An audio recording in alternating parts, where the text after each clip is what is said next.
தமிழக மக்கள் போலிகளை நம்புறதுல கை தேர்ந்தவர்கள். ஏன் அவங்க போலிகளை நம்புகிறாங்கன்னா, தமிழக மக்களுக்கு எங்கேயுமே இதுவரைக்கும் உண்மையை காட்டுறதுக்கு தமிழக ஊடகங்களும் சரி, தமிழக செய்திகளும் சரி, எங்கேயும் முன்னிறுத்தம் கிடையாது. முன்னின்று அவங்க எந்த செயலையும் செய்தது கிடையாது. அதுக்கு முழுக்க என்ன காரணம் நம்ம பார்த்தோம்னா, தமிழ்நாட்டில் நம்ம பார்க்கக்கூடிய ஒவ்வொரு அரசியல் அசைவுகளும் எதை சார்ந்திருக்குன்னா, குறிப்பாக பிரபலத்தன்மையத்தை சார்ந்திருக்கு. இங்கே பிரபலத்தன்மை எதை வச்சு கணக்கிடப்படுதுன்னா, ஒருத்தர் அவங்க பார்க்கக்கூடிய ஊடகங்களில் தெரிகிறாங்களா அப்படின்னு பார்க்கப்படுது. மக்கள்கிட்ட தேர்தலை பற்றி உண்மையான அறிவு, தேர்தல் அரசியலை பற்றி உண்மையான அறிவு மக்கள்கிட்ட நிறைய இல்லை. அதுதான் முழுக்க காரணம்.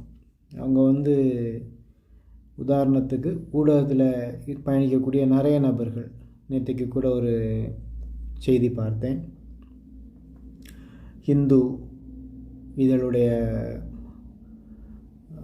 உரிமையாளர் அவர் பேட்டி கொடுக்குறாரு. அவர் பேட்டி கொடுக்கும்போதே சொல்கிறாரு, அவர் என்னென்னா, இந்தியா இந்த தமிழ்நாடு மும்முனை போட்டியை சந்திக்குது அப்படின்னு. அதில் அவர்கிட்ட கேள்வி கேட்குற ஊடகவியலாளரே கேட்குறாரு, விஜயுடைய வரவு தமிழ்நாட்டுடைய அரசியலில் எப்படி தாக்கம்னு. அவர் நேரடியாகவே சொல்கிறார், தாக்கம் பயங்கரமாக இருக்கும், ஆனால் அது ஆளுங்கட்சிக்கு ஆதரவாக இருக்கும் அப்படின்றார்.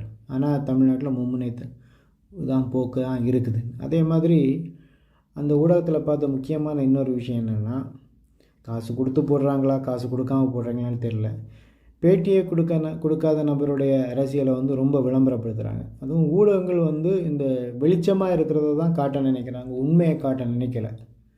இந்த ஊடகங்கள் உண்மையை மட்டும் காட்டியிருந்தால் இந்த தேர்தலை மக்கள் நல்லதாக கூட புரிஞ்சிருப்பாங்க. ஏன்னா இது 4வது தூண் மக்களாட்சியுடைய.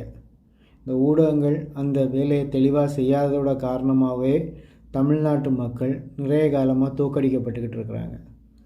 இந்த செய்தி மொத்தமும் ஒரு சார்புடைய செய்தியாக இருக்குது. உண்மையான செய்தியை எங்கேயுமே மக்கள் பார்க்குறதுக்கான வாய்ப்பு மிகவும் குறைவாக இருக்குது.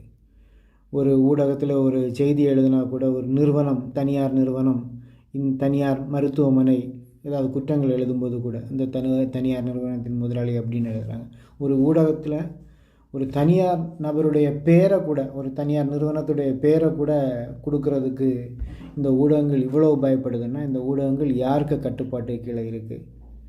குறிப்பாக நாம் தமிழர் கட்சியை தவிர்க்கிறதுக்காகவே இந்த ஊடகங்கள் இந்த வேலையை ஏன் செய்கிறாங்க அப்படின்னா, நாம் தமிழர் கட்சிக்கு எதிரி முதலாளிகளா?